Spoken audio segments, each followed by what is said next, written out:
Anduri Teungku Anjong kenduri yang ketiga dalam setahun diadakan di Wilayah Tengku Anjong di Gampong Jawa, Bandar Aceh. Pada malam ke-14, anduri yang lain diadakan dalam bulan-bulan Maulid dan anduri bu atau nasi. Ini khusus diadakan sendiri yang menurut orang Aceh meninggal Tengku Cik di Anjong pada 14 Ramadan 1196 Hijriah Agustus 1782 Masehi. Oleh sebab itu dinamakan Anduri Teungku Anjong.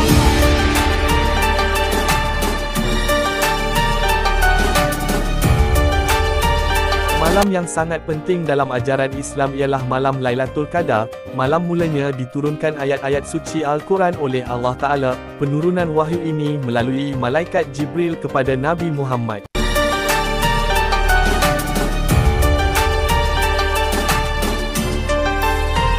Orang percaya bahawa pada hari atau lebih tepat pada malam peringatan peristiwa besar itu, alam semesta ini merasakan pengaruh peristiwa yang penting itu.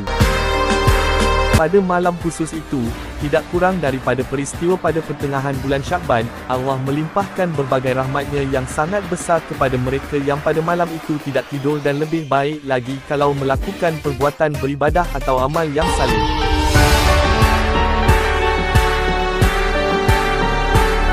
Akan tetapi, kini tidak ada orang yang dapat memastikan tanggal itu. Anggapan umum malam Lailatul Qadar itu ialah malam yang gasal pada bulan puasa sesudah tanggal 20, jadi malam ke-21, 23, 25, 27 atau malam ke-29, suatu alasan yang penting untuk banyak beribadah selama malam-malam tersebut.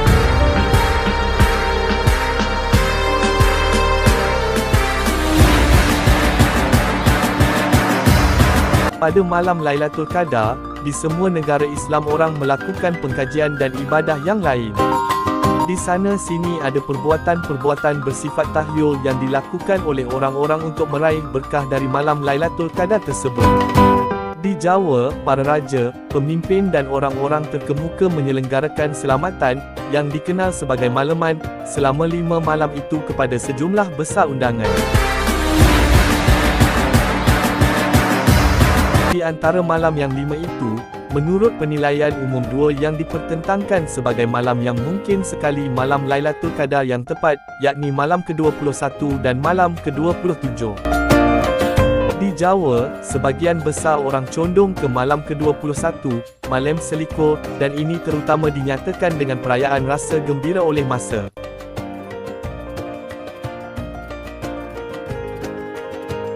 Di Aceh yang paling meriah ialah malam ke-27. Di tiap pintu rumah dipasang lampu yang mempunyai 7 mulut atau mata seperti disebut oleh orang Aceh. Anak-anak muda bergembira dengan memasang petasan, beruda Cina, yakni bedil-bedil Cina yang kecil, menurut orang di Aceh. Menjelang matahari terbenam, golongan yang berada membawa idang yang lengkap ke Maunasah, sehingga kali ini mereka yang ikut bergembira tidak usah berbuka puasa dengan bubur tetapi dengan makanan yang lezat.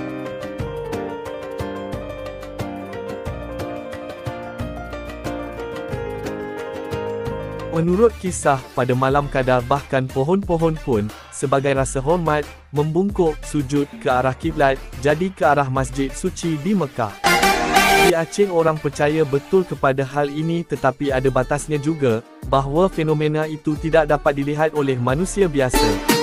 Tetapi pada malam ke-27 itu, anak-anak muda berkeliling untuk mencari pohon-pohon yang bersujud itu, tajak mita kaya sujud, bahasa Aceh, tetapi perumpamaan ini tidak perlu dipandang serius.